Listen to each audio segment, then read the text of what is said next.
खाली कुठं झोपायला लागलं तर तिला का आणली माहिती? का आणली? पोरासाठी पोरासाठी आणली मी. हो. अगं, या पोरासाठी नाही, आपल्याला पोटी पोर आहे का? मग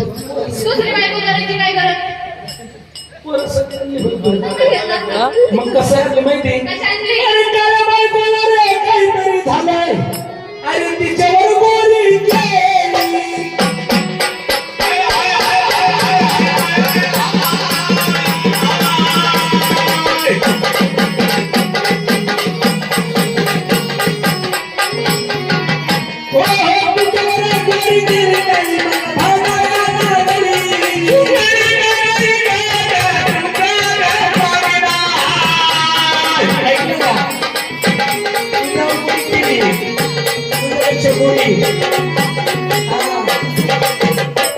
कामिना